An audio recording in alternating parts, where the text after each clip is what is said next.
Topic math classes. Last video में हमने HCF and LCM देखा था कि हम उसको कैसे फाइंड करते हैं using prime factorisation method, right. तो वहां से डायरेक्ट क्वेश्चंस आते हैं, सीबीएसई डायरेक्टली पूछता है find the HCF and LCM of the, आपको 2 नंबर्स दिए होंगे या 3 नंबर्स दिए होंगे और बोल देगा बाय यूजिंग प्राइम फैक्टराइजेशन। तो आपको वैसे ही करना है जैसे हमने लास्ट वीडियो में किया था, राइट। एक तो उसके डायरेक्ट क्वेश्चन आते हैं और एक हमारी वर्ड प्रॉब्लम्स भी आते हैं जिनको हम एक सेपरेट वीडियो में करेंगे। वो है कॉन्सेप्ट हमारा एचसीएफ और एलसीएम बेस्ड। मेनली जो वर्ड प्रॉब्लम्स होती है उसमें हमें एलसीएम भी फाइंड करना होता है, कुछ 10% या 5% ऐसे क्वेश्चंस होते हैं जिसमें हमें एचसीएफ फाइंड करना होता है, ठीक है बेटा। अभी एचसीएफ और एलसीएम से एक हमारा काफी इंपॉर्टेंट कॉन्सेप्ट है जो हम आज की वीडियो में पढ़ेंगे, ठीक है। और इसमें एक और कॉन्सेप्ट हम पढ़ेंगे जिससे सीबीएसई हमारे क्वेश्चन पूछता है, राइट, ठीक है बेटा। तो अपनी वीडियो क्वालिटी को 720 पिक्सल पे सेट कर लीजिए। अगर आप चैनल पे नए हैं तो आप उसको चैनल को सब्सक्राइब कर लीजिएगा और जो बाकी आपके स्टूडेंट फ्रेंड्स वगैरह हैं उनको शेयर कीजिएगा, ठीक है बेटा जी।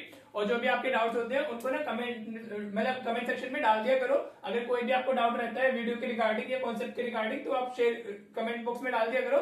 I definitely discuss that in next video, ठीक है बेटा। तो आज का जो हमारा वो है टॉपिक, उसमें हमारा क्या होता है, अगर हमारे पास में 2 नंबर्स है तो उनके जो एचसीएफ और एलसीएम का प्रोडक्ट होता है वो प्रोडक्ट ऑफ 2 नंबर्स के इक्वल होता है, ठीक है बेटा। तो आप ऐसे लिख सकते हो प्रोडक्ट ऑफ, कैसे लिख सकते हो आप, you can write product of हमारा 2 नंबर्स, प्रोडक्ट ऑफ 2 नंबर्स। अगर आप देखो ये 2 नंबर के लिए एप्लीकेबल है, it is not applicable for हमारा मोर देन 2 नंबर्स, ठीक है बेटा जी।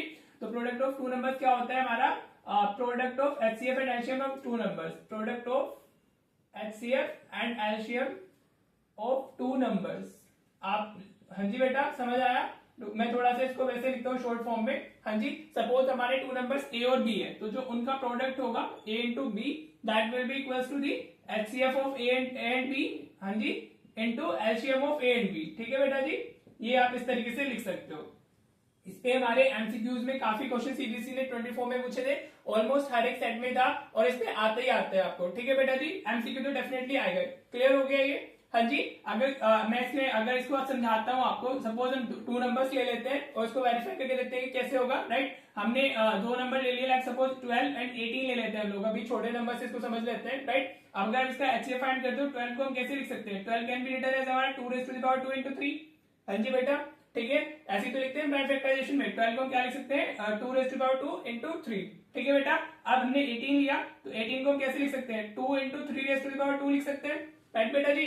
ये क्या हुआ 9 into 2 18, ये 4 into 3 12 हो गया, राइट। तो अगर मैं यहाँ पर एचसीएफ लिखता हूँ तो मेरा एचसीएफ कितना होगा, राइट। एचसीएफ के लिए हम लोग क्या करते थे, जिस बच्चे ने लास्ट वीडियो नहीं देखी है वो देख लेना कि एचसीएफ एंड एलसीएफ कैसे फाइंड करते हैं, ठीक है बेटा।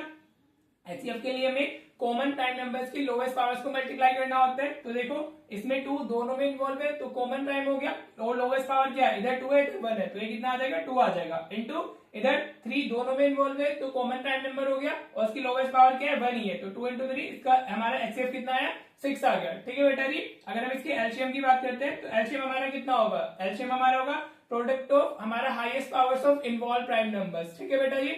उसमें हमारा क्या, इसमें 2 ही प्राइम नंबर्स इन्वॉल्व है, एक 2 है और एक 3 है, और इधर 2 की पावर 2 है और इधर 2 की पावर 2 हो जाएगा और इधर 3 raised to power 2 है, तो हमारा कितना हो जाएगा 3 raised to power 2 आ जाएगा। हाईएस्ट पावर ले लिया हमने, राइट। तो ये कितना हुआ, ये हो गया 2 into 4 और 3 into 3 9, तो 9 4 is 36, ठीक है बेटा जी। एलसीएम कितना आ गया हमारा 36 आ गया, राइट। अब हम इसको वेरीफाई करते हैं।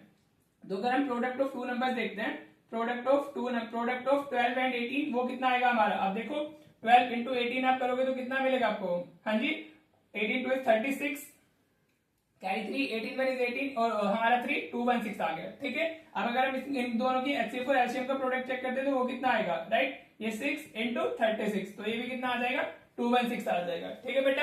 हो गया वेरीफाई। हमारा एचसीएफ इंटू एलसीएम किसके इक्वल आया है, हमारा प्रोडक्ट ऑफ 2 नंबर्स के इक्वल आया है। ये मेनली कॉन्सेप्ट होता है हमारा, ठीक है। अब इसमें एमसीक्यू ज्यादा आते हैं, उसी फॉर्मेट में मैं आपको 1-2 क्वेश्चन करा देता हूँ ताकि आपको क्लियर हो जाए कि ये कॉन्सेप्ट हमारा क्या है, ठीक है बेटा। चलो देखते हैं क्वेश्चन। देखो बेटा सीबीएसई ने, ये सीबीएसई में आया हुआ क्वेश्चन है हमारा 24 में, एमसीक्यू की फॉर्म में आया था, राइट। मैंने इसको अभी नॉर्मल क्वेश्चन में कन्वर्ट कर दिया, ठीक है बेटा जी। आपको क्या दिया हुआ है, इसी कॉन्सेप्ट पे बेस्ड है हमारा HCF of 2520 equals to and 660 equals to 40 और एलसीएम इन दोनों नंबर्स का 252 into k दिया हुआ है, ठीक है बेटा। और हमें k की वैल्यू बतानी है, ठीक है। इसमें ऑप्शंस थे, राइट। अभी हम लोग इसको एज ए नॉर्मल क्वेश्चन कर रहे हैं, राइट। तो अभी जो आपने कॉन्सेप्ट पढ़ा है उसी पे बेस्ड है, ठीक है। तो अगर हम देखें इसमें क्या होगा, product of 2 numbers, product of 2 numbers हमने भी क्या पढ़ा है is equals to product of their HCF and LCM, product of their HCF and LCM.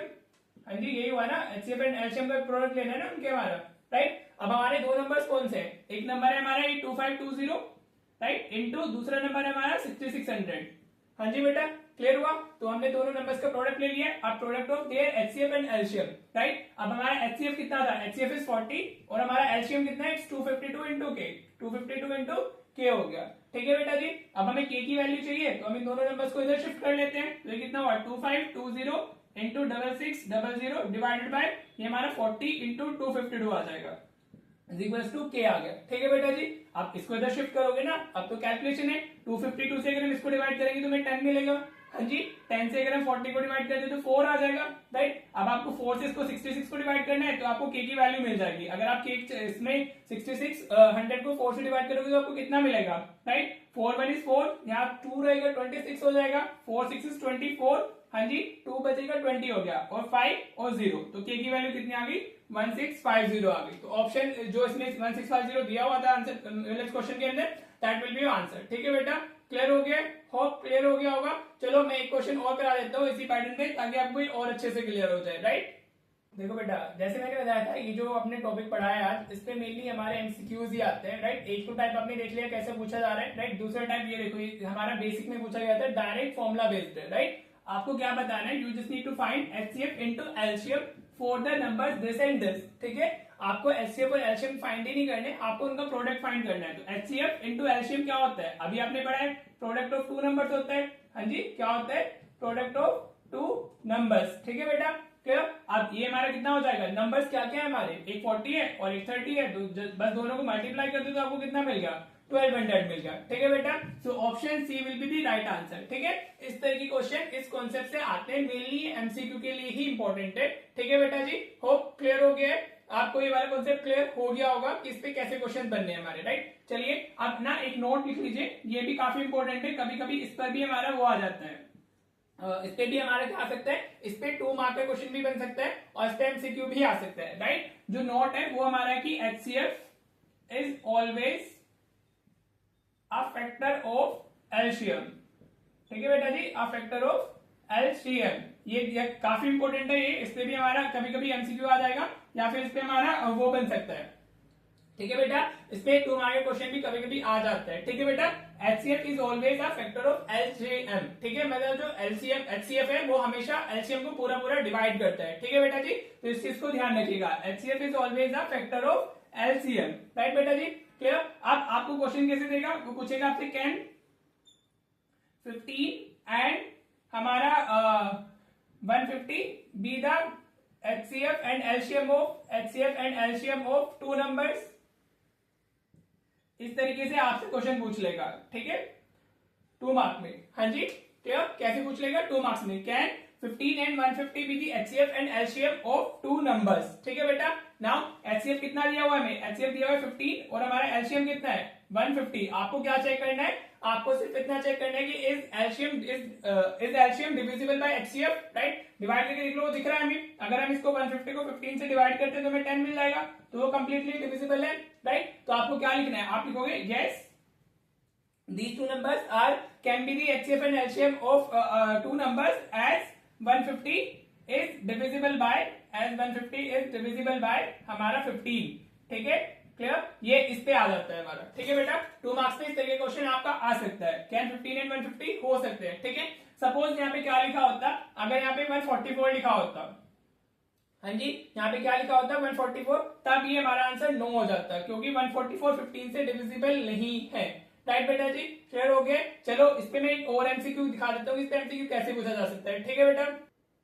देखो बेटा ऐसा हमारा एमसीक्यू भी आ सकता है इस कॉन्सेप्ट पे based, which of the following can be the HCF of 2 numbers whose LCM is 180, ठीक है। हमें बताना है कि इनमें से कौन सा ऐसा नंबर है जो एचसीएफ हो सकता है उन 2 नंबर्स का जो जिनका एलसीएम 180 होगा, राइट बेटा जी। तो अभी ये हमें कॉन्सेप्ट लगाना है। तो HCF is always a factor of LCM, जो इनमें से इसको 180 को डिवाइड करेगा that can be the answer for the HCF, ठीक है। तो अगर हम 180 को 35 से डिवाइड करेंगे तो नहीं होगा, अगर हम 24 से करते हैं तो भी नहीं होगा। यू कैन डिवाइड, ठीक है, आप खुद से डिवाइड करके देखोगे तो आपको समझ आ जाएगा। 70 से तो बिल्कुल नहीं दिख रहा है, लेकिन अगर आप 180 को 12 से डिवाइड करते हो तो वो उससे डिविजिबल है। 12 1 is 12, 6 रह जाएगा, 12 5 is 60, ठीक है बेटा। तो वो क्या हो रहा है, 12 से पूरा पूरा डिवाइड हो रहा है हमारा। So option D will be the correct answer for this question, ठीक है बेटा। इस तरीके का एमसीक्यू भी आ जाता है, राइट। वो पूछ रहा है, अगर यहाँ पे ऐसे भी पूछ सकता था विच of the following can not be the HCF, ठीक है, तब उस तरीके के ऑप्शन दिए होते, 3 एचसीएफ हो सकते थे, एक नहीं हो पाता, ठीक है बेटा। तो कॉन्सेप्चुअल क्लैरिटी रखना आपको बहुत जरूरी है, ठीक है। होप आपको ये क्लियर हो गया होगा। चलिए हम एक इंपॉर्टेंट कॉन्सेप्ट और पढ़ लेते हैं, मतलब वो एचसीएफ एंड एलसीएम से रिलेटेड नहीं है, लेकिन वो उस पर हमारे क्वेश्चन 2 मार्क्स में आ जाते हैं, ठीक है बेटा। चलो वो देखते हैं, फिर इस वीडियो को एंड करेंगे, राइट। देखो बेटा, ऐसा क्वेश्चन भी सीबीएसई पूछता है, इस बार तो एमसीक्यू में भी पूछा हुआ था, राइट, और 2 मार्क्स में तो डेफिनेटली आ ही जाता है। मतलब मैं ये नहीं बोल रहा हूँ कि देखो इतने सारे सेट्स आते हैं, बेसिक के 5 सेट्स होते हैं, हमारा स्टैंडर्ड के 5 सेट्स होते हैं, तो किसी ना किसी सेट में तो आ ही जाता है। अब यू डोंट नो ना कि आपको कौन सा सेट मिलने वाला है, तो आपको तो हर एक एंगल से अपनी प्रिपरेशन करनी होगी ना बेटा जी, ठीक है। तो ऐसा आपको मिल सकता है, अगर आपकी किस्मत अच्छी होगी तो आपको ये वाला क्वेश्चन आ जाएगा, राइट। देखो इसमें क्या पूछ रहा है, can 6 raised to the power n end with digit 0 where n is a natural number, ठीक है बेटा। तो इसमें कॉन्सेप्ट क्या होता है, to end with digit 0 the number should be the multiple of 2 and 5। जो भी आपका नंबर है उसके अंदर 2 एंड 5 दोनों आने चाहिए, राइट। अगर इनमें से कोई एक प्रेजेंट नहीं है तो वो फिर हमारा मतलब 0 से एंड नहीं होता है, राइट। तो अगर हम यहाँ पर 6 raised to the power n को देखते हैं तो हम उसको कैसे लिख सकते हैं, 2 into 3 raised to the power n लिख सकते हैं, हाँ जी। अब ये पावर शेयर हो जाएगी, तो 2 raised to the power n into 3 raised to the power n आ गया हमारा, राइट। अभी इसमें क्या हमारा 2 तो है, बट इसके अंदर हमारा 5 नहीं है, तो हम क्या लिखेंगे, 6 raised to the power n can not, इस तरीके से लिखना होता है, can not end with digit 0, ठीक है, with digit 0 as it does not have या कंटेन, कुछ भी लिख सकते हो आप, हैव 5 एज इट्स मल्टीपल, ठीक है। जो उसका हमारा क्या है, 5 इसके अंदर प्रेजेंट नहीं है, इसके अंदर 2 तो प्रेजेंट है हमारा, बट इसके अंदर हमारा 5 नहीं है। सिर्फ आपको इतना लिखना है and you will get the 2 marks, ठीक है बेटा, क्लियर। अब यहाँ पे वो कोई भी नंबर दे सकता है, suppose 2 raised to the power n दे दिया है आपको, ठीक है, ये तो हो गया हमारा आंसर, इतना ही लिखना था सिर्फ, राइट। अगर 8 raised to the power n दे दिया है तो वो 2 raised to the power हमारा 3n हो जाएगा, हाँ जी। इसको 2 की पावर 3 लिख सकते हैं ना हम लोग, तो ये भी नहीं होगा क्योंकि इसमें हमारा 5 नहीं है, राइट। अब अगर आपको 15 raised to the power n दिया हुआ है, ठीक है बेटा, तो इसको आप ऐसे लिख सकते हो 3 into 5 raised to the power n, तो ये 3 raised to the power n into 5 raised to the power n हो जाएगा, हाँ जी। अब ये भी 0 से एंड नहीं होगा, क्यों, इसमें 5 है लेकिन इसमें 2 नहीं है, हमारा 2 इसमें नहीं है, तो वो भी हमारा नहीं हो पाएगा, राइट। क्लियर, होप क्लियर हो गया होगा। ये छोटा सा कॉन्सेप्ट है, राइट बेटा जी, काफी इंपॉर्टेंट है, इसमें एमसीक्यूज भी आ रहे हैं और इस पे हमारे 2 मार्क्स में तो आते हैं, ठीक है। होप आपको आज की वीडियो अच्छी लगी होगी, पसंद आई होगी। एमसीक्यू भी ज्यादा थी, इससे रिलेटेड एमसीक्यूज में ज्यादा आते हैं, राइट। अब हम नेक्स्ट वीडियो में मिलेंगे विच इज वेरी इंपॉर्टेंट, जहां पे हम प्रूफ ऑफ इरेशनल नंबर देखेंगे, तो वो वीडियो आपको किसी को मिस नहीं करनी है, वो जरूर देखेगा, ठीक है बेटा। तो अच्छे से बस पढ़ते रहो, जितने क्वेश्चन मैं कराता हूँ उतने तो आप कर लिया करो, बाकी आपके पास में जो भी बुक है एनसीईआरटी तो करनी है, उससे अलग आपके पास में कोई नोटबुक है तो आप वो कर लीजिएगा। बाकी जैसे ही चैप्टर खत्म होगा, मैथ्स में जितने भी पीवाईक्यूज है हमारे, जितने भी सीबीएसई ने पूछे, वो बाद में पोस्ट में डाल दूंगा, जो कम्युनिटी वाले सेक्शन होते हैं ना, वहां पे पोस्ट में डाल दूंगा, तो आप वहां से प्रैक्टिस कर लीजिएगा, ठीक है बेटा। चलिए मिलते हैं फिर नेक्स्ट वीडियो में। Thank you so much for watching the video.